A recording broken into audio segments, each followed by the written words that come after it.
สบายดีผู้สาวโดยสบายดีสบายดีผู้สาวสนใจอยากเสริมหน้าอกบ่น้องบ่มีเงินไอ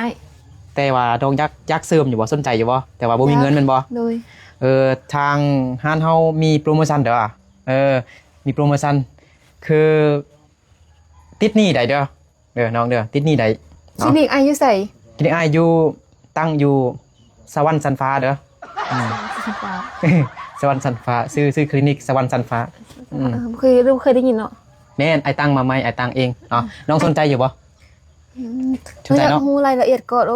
อ๋อไอตั้งอยู่แขวงใดก็อยู่แขวงนรกนรกแม่นตั้งอยู่แขวงนรกน้องยับมาเติมหน่อยนึงก็ได้เดี๋ยวไอซีบอกเบิ้งแล้วนะอกน้องยังน้อยอยู่นี่ยังน้อยอยู่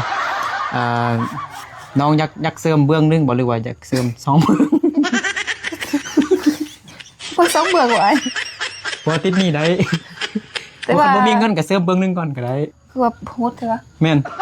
เสริมได้หมดดังเสริมบ่น้องอยากเสริมอยู่แต่ว่าคลินิกไอ้ปิตยานเกินให้บ่เป็นหยังทางห้านเฮาโม่เฮาแบบจบมาจากซันซุงแห่งสวรรค์สันฟ้าพุ่นแหละ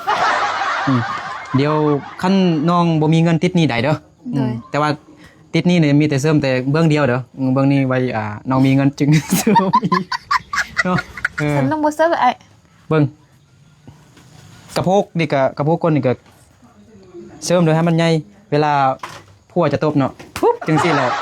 ให้ผัวมีกำลังใจเฮ็ดเวียกนะคือต้องจกก็ใครยังมันทดลองเบิ่งคันตบแล้วมันดังแป๊กแล้วแสดงว่ามันดีแล้วบ่ยังแล้วบ่ต้องเสริมเลยเบิ่งให้ลองตบเบิ่งได้บ่มีเสียงเลยน้องมีเสียงปุ๊บมันบ่คักเสียงแป๊กมันจึงคักเด้อไม่มีแล้ววะอายนะยังโสดอยู่นะเบิ่งหน้าต้องซีดให้มันหน้าคมๆแล้วอันนี้ตัดออกแก้มน้องนี่นะให้มันหน้ายาวๆตัดออกเล่นตัดออกโอ้ยคนน้ำลูกไม่เคี้ยวใส่ดัดฟันบ่คลินิกเฮาก็มีตำแหน่งที่เสริมแคลหรือว่าสิใส่แคลแท้แคลปลอมแคลทองแคลคำแคลเงินก็มีเด้อสนใจอยู่บ่ว่าแต่ไอ้ซื้อยังไอ้ซื้อปึ๊กเดี๋ยวไอ้สิจดรายการที่น้องจะเสริมเนาะเสริมยังไงมากินเสริมนมเสริมหน้าอกเนาะเสริมในเบื้องเดียวแล้วก็เสริมเสริม2เบื้อง2เบื้องก็ได้ใช่ไหมเบื้องเดี๋ยวไอ้สิขอจดรายละเอียดก็ได้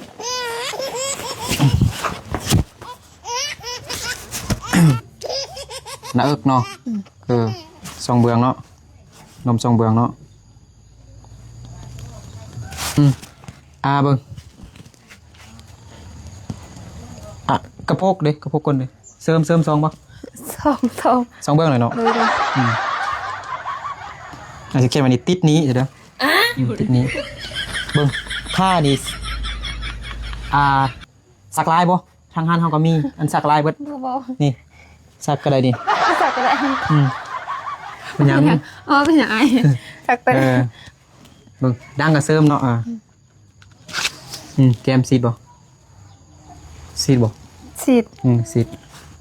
ติดนี้ทั้งหมดมันติดนี้เนาะมีเงินเถอะเด้อโอเคเอาเบอร์ไอไว้เบอร์ไอมัน1 2 3 4 5 6 7 8